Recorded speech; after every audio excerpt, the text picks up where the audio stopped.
soy Juan Pablo Duque. Hola, yo soy Brian González. Soy Vladimir Arenas, estamos en tercer semestre de Psicología. Somos del grupo 2 y esto es un trabajo de neurociencias y conductado. Y esta es la U Católica de Pereira.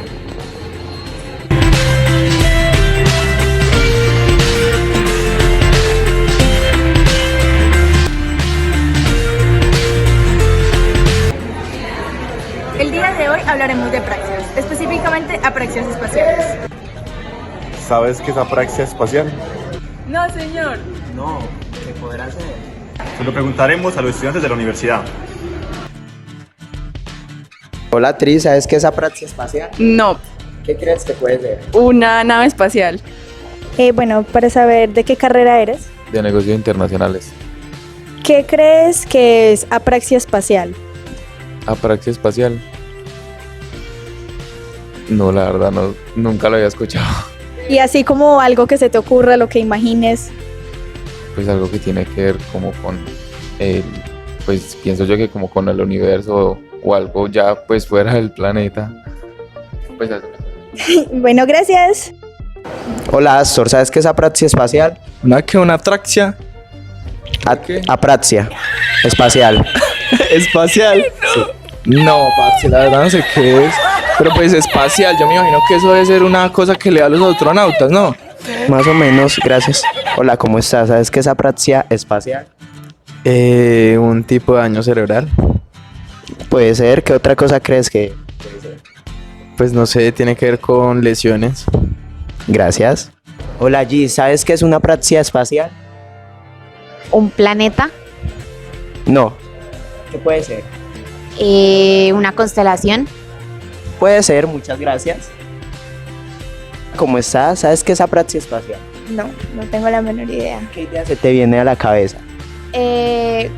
Yo pienso sobre como ya misterios que hay como en el espacio, en el universo, como qué cosas pueden llegar a pasar y lo que no sabemos que hay por allá arriba. Perfecto, muchas gracias. Ahora hablaremos sobre las apraxias espaciales. La apraxia espacial, también denominada apratognosia, apraxoagnosia o gnosia práctica, es un trastorno originado por una lesión en la región parieto-temporo-occipital de la corteza cerebral. Se caracteriza por trastornos en la regulación de la actividad espacial, tanto en el nivel espacial como sinestésico. Es parejo o se relaciona con alteraciones múltiples del esquema corporal, percepciones visuales, topográficas y de la orientación. La apraxognosia incluye apraxias constructivas, apraxias de vestirse y algunas idiomotoras. Apraxia constructiva.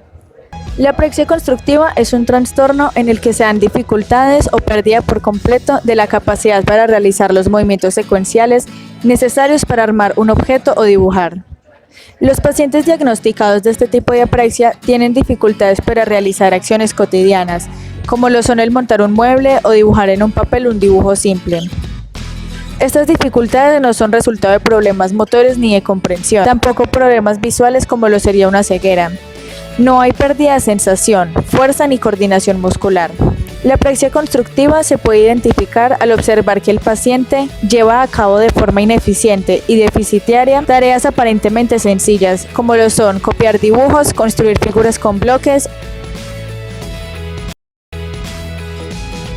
Ahora siéntanse incómodos que vamos a hablar sobre la historia de las apraxias espaciales, empezando con la apraxia del vestir. El término de la apraxia del vestir fue posteriormente propuesto por Brain en 1941, vinculándolo a una alteración del esquema corporal. Básicamente se ha definido esta apraxia como un déficit en la organización de los actos motores que conlleva el vestirse, aunque se ha sugerido que debe contemplarse como una alteración diferenciada de los déficits visoperceptivos, especialmente de cara a los tratamientos de rehabilitación. Ahora vamos a contar la historia de la apraxia de construcción. Uno de los primeros autores que realizó aportaciones clínicas en el ámbito de la función visoconstructiva fue Kleins, este señor de acá, que en 1913 descubrió el caso de un paciente que mostraba dificultades para copiar dibujos, a pesar de no tener ningún déficit visual ni motor. Posteriormente, su discípulo Hans Strauss en 1924 fue el primero en descubrir propiamente la apraxia constructiva. Según esos autores, la apraxia constructiva podía identificarse a través de una ejecución de tareas como copiar dibujos y construir bloques o ensamblar figuras. pudiendo observar en ausencia de signos de apraxia para el movimientos simples e individuales implicados en la ejecución de dichas tareas. Etiología. Apraxia construccional. Inicialmente la apraxia construccional se consideró como una consecuencia de lesiones cerebrales extensas o lesiones focales izquierdas. Lange en 1936 propuso la denominación de aprotagosia, ya que en rigor no se trata simplemente de una apraxia o de una agnosia, sino de un síndrome intermedio, y la relacionó claramente con lesiones hemisféricas derechas. Propuso además su asociación con otros defectos espaciales.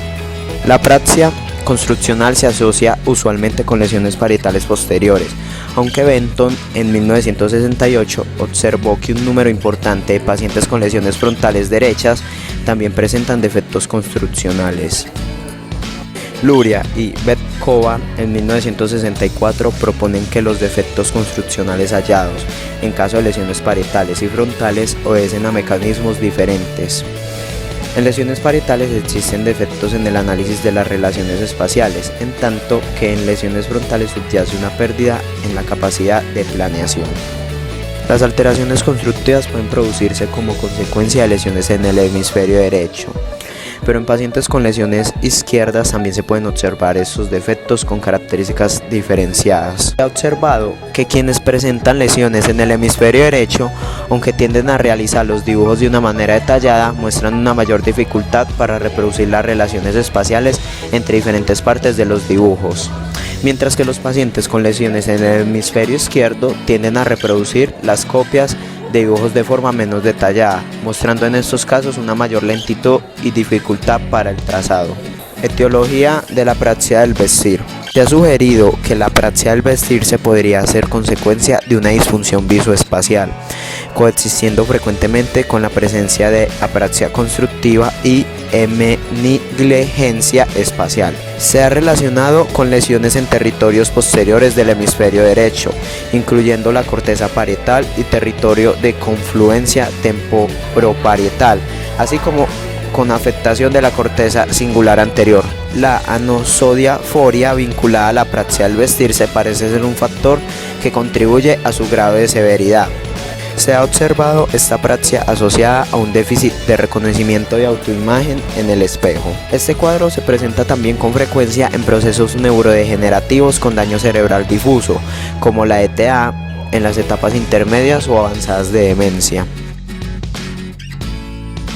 Ahora vamos a hablar sobre el diagnóstico de las apraxias espaciales. Para realizar el diagnóstico se debe primero verificar que no existan afectaciones en los sistemas aferentes o eferentes del paciente. Luego se evalúa que la incapacidad no se dé por una debilidad o parálisis. Para este diagnóstico se han utilizado elementos como el test de Bender y la figura compleja del Reim, en donde se evalúa la integración visomotora, el estilo de respuesta, la reacción a la frustración, la habilidad para corregir sus errores.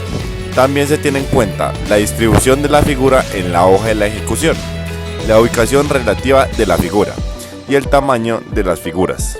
Ahora hablaremos de los tratamientos de las apraxias espaciales. La cantidad de tratamientos que existen para este tipo de apraxias son amplios y diversos. Los tratamientos con mayor efectividad son en los que se interviene directamente la lesión que la produce, con intervenciones quirúrgicas o por medio de administración de medicamentos. Las terapias de mayor empleo son las de activación motora, en donde se le pide al paciente que realice actividades motoras específicas con el fin de ir mejorando su habilidad cinética. En menor cantidad se han utilizado métodos como la musicoterapia, en donde utilizan la música para crear y facilitar y promover la ejecución de movimientos y potenciar la actividad cinética, así restando las deficiencias generadas por la apraxia. Como método innovador en la última década se ha utilizado la terapia de simulación mental de actos motores, en donde se le pide al paciente que se imagine a sí mismo realizando las acciones motoras paso a